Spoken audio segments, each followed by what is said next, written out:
Hi! It's bonding time again. Mga kapinagpala, tignan natin kung paano maglipat ng ponytail.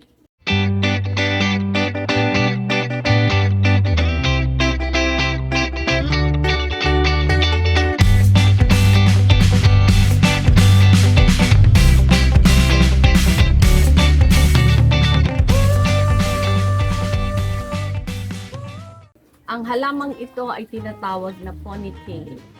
Look, parang buhok ng babae. Kaya na nakatali. Kaya tinawag siya na ponytail. So, sisimula tayo at ating i-repot ang ating ponytail. Una, linisin muna natin. Tanggalin natin yung mga sirang dahon. Medyo ingat lang kasi masakit yung mga dulo niya. Pag hindi ka maingat, masusugatan ng iyong mga daliri. So, takat natin lahat ng dapat ay alisin. Noon ay may mga vermis ako dyan. Kakainin din niya ng mga vermis. Yan.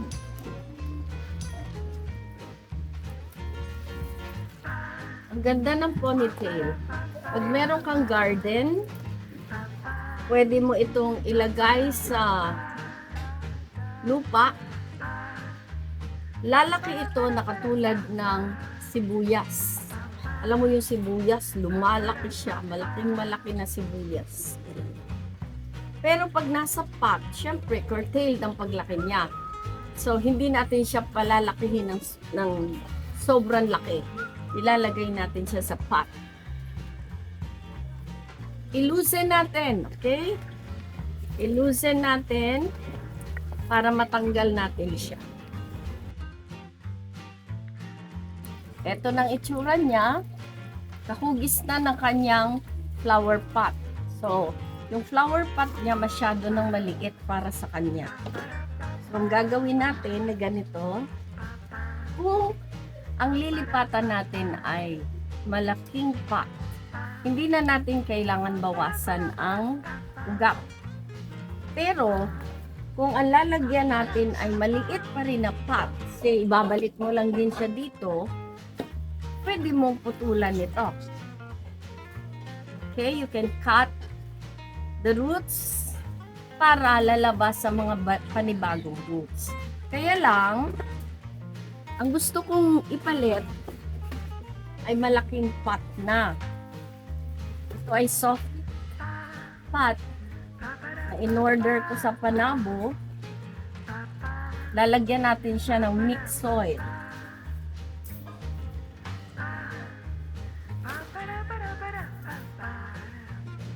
Ito yung ating mixed soil. May vermicast na ito. Very loose ang soil, kaya napagkaganda niya.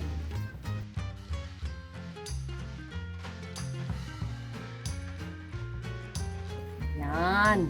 Pwede na. Para lalaki ang bulb. Magandang tignan. Lalaki, tatangkad siya pero hindi masyadong matangkad. Pwede na. So, add some more mixed soil.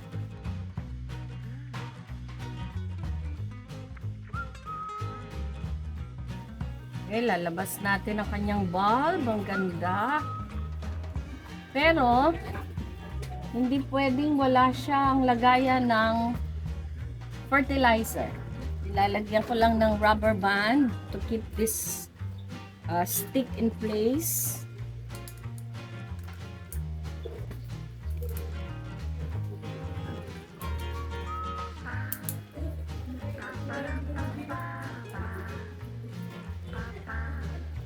Ayan. And then, lagyan natin ng complete fertilizer. Complete fertilizer. So, ilalagay natin sa side.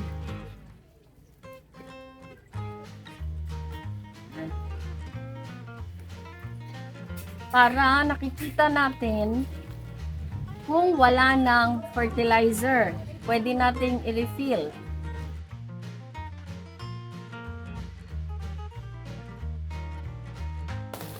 Wow! Madali lang, di ba? Water. So, basain natin ng water yung fertilizer.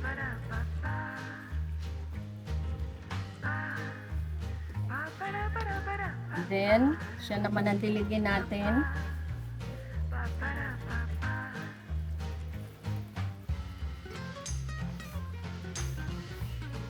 Ganda itong lagayan ng oil na lagyan ng water so that every time you plant, nandyan lang sa tabi mo ang pandilig mo. Marami akong spray, pero I found out na yung sprays na enough para madilig ang halaman. Bagong lipat na ponytail. At nandito ang container natin na lagayan ng fertilizer. So just check every 2 weeks. Tignan natin kung meron pang fertilizer o natunaw na ang fertilizer. I can just imagine ilang buwan lang. Ang ganda-ganda na nito.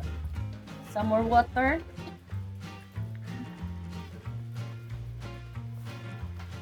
Okay. So, ito na ang ating finished product. Ito, if you can see it, meron din dito, malaki-laki na ito. Ginawa ko kahapon. Yan. So, ito ang ating bagong tanim na ponytail. Siyempre, hindi tayo matatapos ng walang Word of God. Psalm 119:11, Thy word have I hid in my heart, that I might not sin against God or against Thee.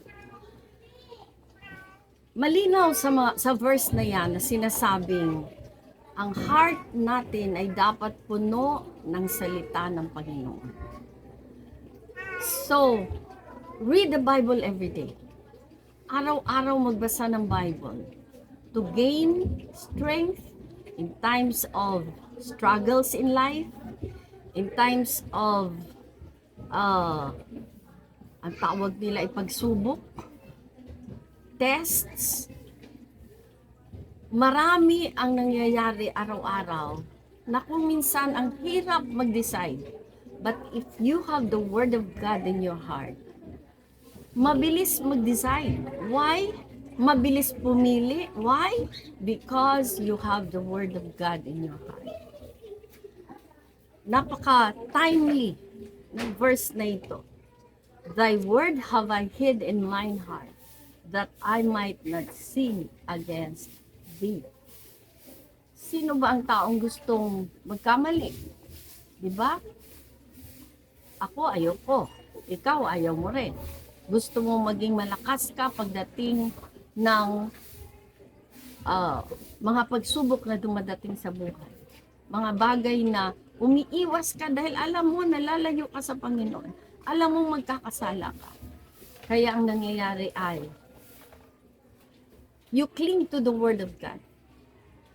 At magagawa lang natin yan kung nagbabasa tayo ng Bible at isa puso natin. Kung minsan walang Bible, walang makitang Biblia. Minsan, on the spot, itatry ka ng Panginoon. Kung alam mo in your heart, you know the verses, mabilis ang decision, mabilis pumili, you will always be at the side of God.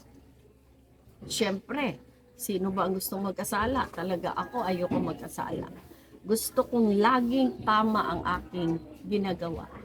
Gusto kong laging maging masaya ang Panginoon sa mga ginagawa ko at mga decisions ko sa buhay. Okay? So this is all for now. Bye and see you again next time.